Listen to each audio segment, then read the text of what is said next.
Salam alaikum la famille, salam alaikum les amis, bonjour à tous les supporters du football, de la balle ronde et de l'équipe nationale algérienne. Les amis, je suis heureux de vous retrouver pour une nouvelle vidéo, pour un nouveau sujet et c'est pas n'importe lequel.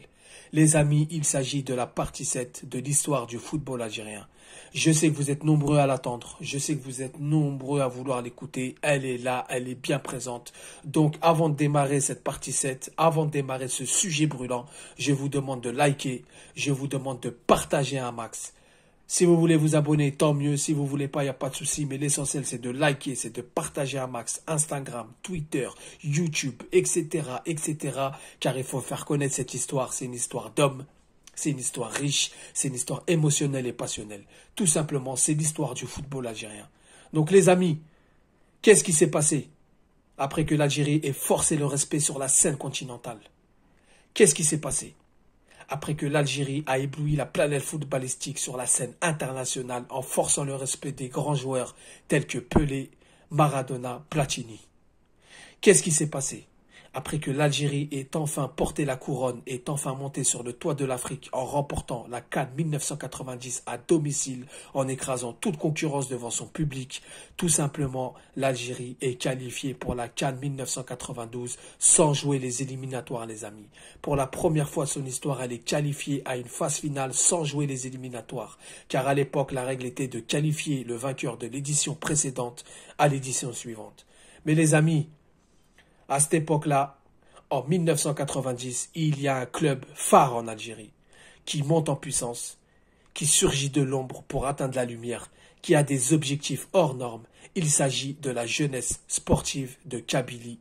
Ce club phare qui a marqué les époques, qui a marqué les esprits chez toute classe sociale, chez toute région algérienne.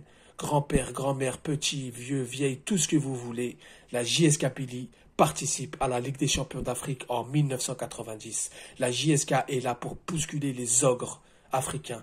Elle est là avec sa nouvelle génération, telle que Hakim Medan, Abdelaziz Ben Hamlat, seulement 17 ans, Maheddine Meftah, Moussa Sahib, j'en passe et j'en passe. Donc, la JSK participe à cette Ligue des champions d'Afrique. Au premier tour, elle rencontre l'AESCO Kora, un club du Togo où elle s'impose 6-0 devant son public, sans faire de détails, avec un abattage physique énorme, des gestes techniques énormes, un milieu terrain très bien regroupé, très bien en place, très bien discipliné, une tactique mise en place très bien étudiée par l'entraîneur. La JSK s'impose 6-0 avant de se rendre au Togo et s'imposer 4-0 avec le même style que le match aller, 4-0, c'est net, c'est plié. La JSK passe au second tour. Au second tour, elle rencontre l'Étoile du Congo. Il faut savoir que l'Étoile du Congo, c'est un club bien en place, c'est un bon club qui participe aux différentes éditions africaines. Et donc la JSK va faire 2 buts partout à l'extérieur avec un bon abattage physique, un peu plus de difficulté vu la chaleur et l'humidité de l'adversaire.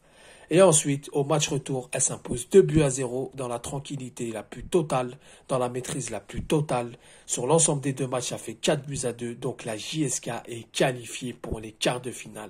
La JSK qui est déjà titrée s'impose et passe pour les quarts de finale. En quart de finale, ça devient un peu plus compliqué. Elle rencontre l'AFC Léopard. Il faut savoir que l'AFC Léopard, c'est un très bon club qui donne du fil à retordre à tous les grands clubs. Elle est toujours là, elle est toujours dans le dernier carré à peu près. Et la JSK se déplace à AFC Léopard et s'incline 2-1. Pour la première fois dans cette compétition, il s'incline 2-1, mais rien n'est perdu. Tout est encore à jouer au match retour. Au match retour, on se dit, ça va être très difficile, ça va être très compliqué. Plus les paliers avancent, plus la JSK va avoir du mal. Eh ben non, les amis. Je vous l'ai déjà dit, avec nous, faut jamais s'abattre. Quand on sort des nouvelles pépites, faut jamais s'abattre, on va jusqu'au bout. Et j'espère qu'on ira jusqu'au bout. Eh ben pour l'instant, c'est le cas, car on s'impose 3-0, les amis. Sans faire de détails, sans donner de cadeaux, sans donner d'espace à l'adversaire. On fait tourner la balle, le public qui crie, qui chante. La JSK s'impose 3-0. Donc sur l'ensemble des deux matchs, c'est parfait. Ça fait 4-2. La JSK est qualifiée pour les demi-finales, les amis. Donc Moussa Sahib, Abdelaziz Ben Hamlat, avec Hakim Medan, Djanit, etc., ne jubilent pas trop, sont de plus en plus confiants, sont de plus en plus solidaires, ils sont dans une maîtrise totale et sont qualifiés pour les demi-finales. Lors des demi-finales de cette Ligue des champions d'Afrique, les amis, la JSK se déplace à La Santé Kokoko. Faut savoir que la Santé Coco, c'est une équipe qui est belle, c'est une équipe qui maîtrise ses sujets, c'est une équipe qui est très très dure à manier. Et donc la JSK s'incline dans la plus petite des scores, 1-0 à l'extérieur, qui aurait pu égaliser, qui aurait pu même gagner le match, mais la JSK se contente de cette petite défaite. Et donc elle prépare son match retour avec la plus grande professionnalisme qui existe, avec le plus grand sérieux qui existe. Et au match retour, elle va s'imposer 2-0 à domicile, 2-0 devant son public, 2-0 devant les chaînes algériennes, devant le peuple algérien.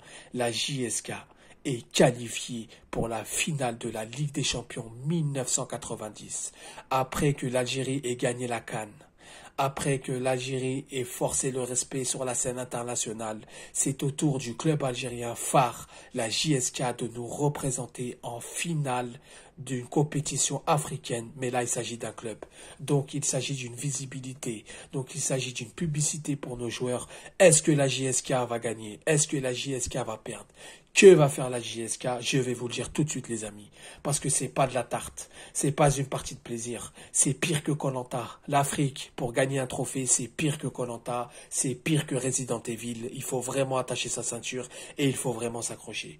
Donc la JSK en finale, faut savoir que la finale, les amis, ça se joue sur 2 matchs.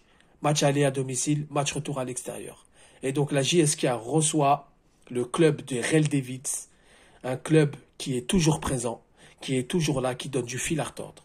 La JSK s'impose 1-0 après une première mi-temps très compliquée, après une première mi-temps serrée, physique, chaleur, terrain, tout ce que vous voulez. La JSK s'impose 1-0, un but marqué en début de deuxième mi-temps à la 47e minute sur penalty, les amis. C'est pour ça que cette finale, il faut bien que vous écoutez, les amis. En Afrique, c'est toujours du hors-norme ce qui se passe. À la 47e minute de jeu, le penalty de Rahmouni qui transforme à la 47e minute, qui permet à la JSK de s'imposer 1-0. Et au match retour, elle se déplace au terrain de Red Devils. Au Red Devils, elle s'incline 1-0, les amis, après avoir tenu le score. Après avoir fait des bonnes phases de jeu, après avoir été physique, la JSK craque à la fin et l'arbitre accorde un penalty à l'adversaire à la 80e minute de jeu, les amis. À la 80e minute de jeu, le Red Devils transforme un penalty, ce qui ramène les Red Devils à hauteur de la JSK sur l'ensemble des 2 matchs.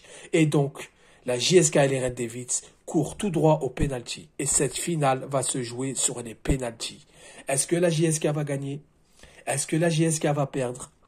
Est-ce que la JSK sera sereine sans trembler lors de ces tirs au but? Eh ben oui, les amis. Parce que la JSK s'impose 5-3 au tir au but. La JSK s'impose 5-3 au tir au but. Et le gagnant, celui qui a mis le penalty, le héros de la JSK, n'est autre que Hakim Medan, qui deviendra entraîneur par la suite. La JSK est sur le toit de l'Afrique. La JSK remporte la Ligue des Champions d'Afrique en écrasant toute concurrence, en sautant les étages avec difficulté, mais toujours présente quand il faut faire parler de la foudre, quand il faut faire parler de sa technique. La JSK est bien présente, la JSK soulève la couronne, la JSK est sur le trône, les amis. Incroyable. Et donc, ensuite, les amis, il y a un grand événement. Après que la JSK ait gagné la Ligue des Champions d'Afrique, après que l'équipe d'Algérie ait gagné la CAN en 90 et sur le toit de l'Afrique, les jours sont heureux, les jours sont bien, les jours sont propres, car le football algérien vraiment atteint son apogée. Et donc les amis, à l'époque, il y avait la Coupe afro-asiatique. Donc le 27 septembre 1991, l'Algérie rencontre l'Iran, vainqueur de la Coupe d'Asie, se déplace à Téhéran pour cette coupe afro-asiatique. Est-ce que l'Algérie a gagné encore un trophée? Est-ce que l'Algérie a encore perdu un trophée? Nous allons voir ça tout de suite. Eh bien, l'Algérie s'incline 2-1 à Téhéran avec un but de Meftah.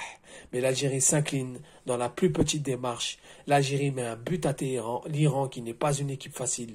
On a toujours eu du mal face à l'Iran et on n'est pas les seuls. Et au match retour, devant un stade du 5 juillet en ébullition. Devant un stade du 5 juillet en ébullition totale, en transe totale, en euphorie totale. L'Algérie fait tourner la balle. L'Algérie fait parler de sa technique. L'Algérie est pas là pour écraser l'adversaire, mais bel et bien étaler son talent aux yeux du monde entier. L'Algérie fait des transitions, des 1-2, des talonnades, des roll-off, des passes aveugles, tout ce que vous pouvez voir dans ce football moderne, tout ce que vous allez voir dans l'équipe du FLN, tout ce que vous allez voir dans l'équipe du Barça, sans avoir vraiment de nationalisme. Moi, je dis la vérité. Si j'aurais pas été algérien, je l'aurais vu comme tout le monde en étant passionné de football.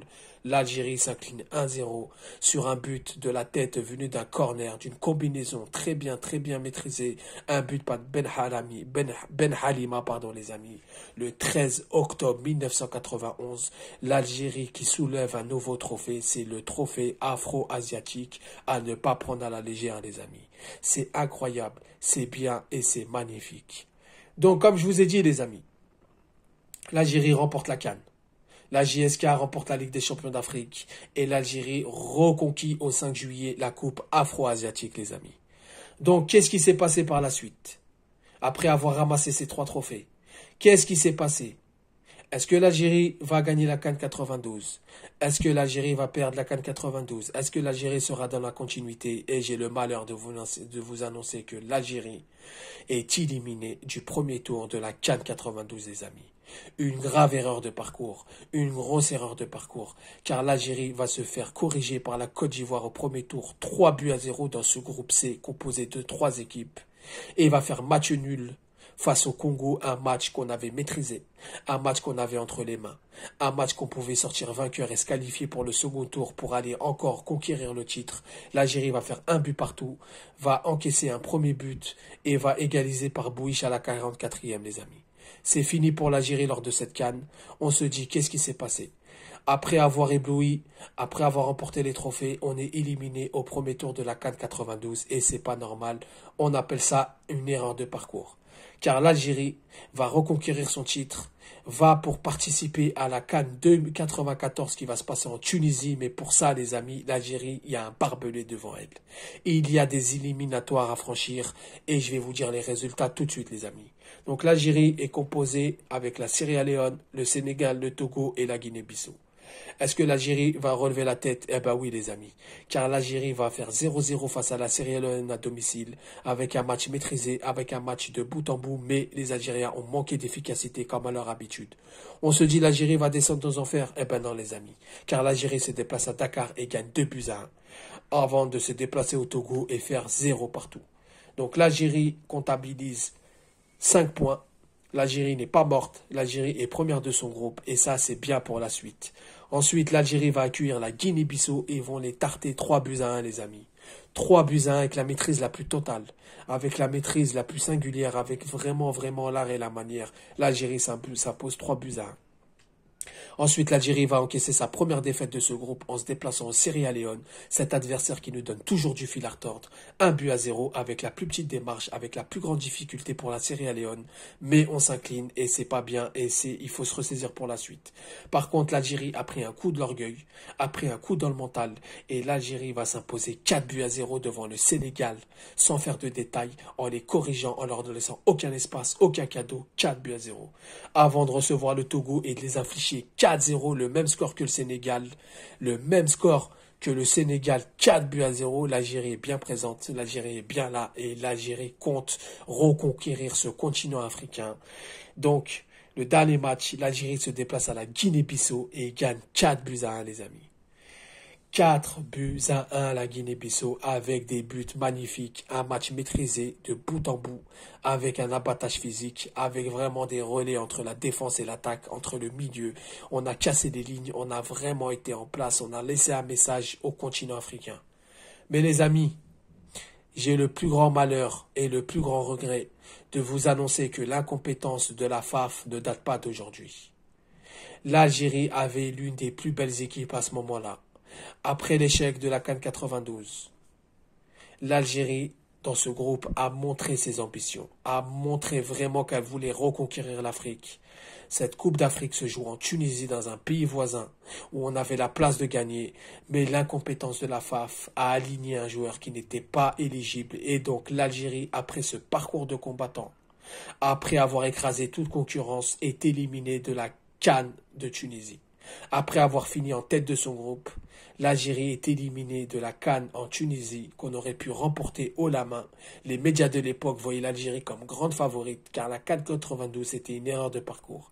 La FAF a aligné un joueur non éligible qui nous a éliminés de cette CAN, les amis. C'est incroyable. Qu'est-ce qui nous arrive à chaque fois? Pourquoi nous, passionnés de football, talent indéniable, nous avons le meilleur talent en Afrique. Nous avons les meilleurs gestes techniques en Afrique. Nous avons le meilleur football en Afrique et j'ai pas peur de le dire. Mais la FAF, dans son incompétence la plus totale, a aligné un joueur qui n'était pas éligible et l'Algérie se retrouve éliminée de la CAN en Tunisie. Voilà les amis pour cette partie 7. J'espère que ça vous a plu. J'espère que vous avez liké. J'espère que vous allez vous abonner. Surtout partager un max. La partie 8 prochainement, ça sera riche, ça sera émotionnel. On parlera de l'Algérie, on parlera des clubs algériens, on parlera des résultats algériens. Sur ce, je vous dis salam alaikum, que la paix soit sur vous.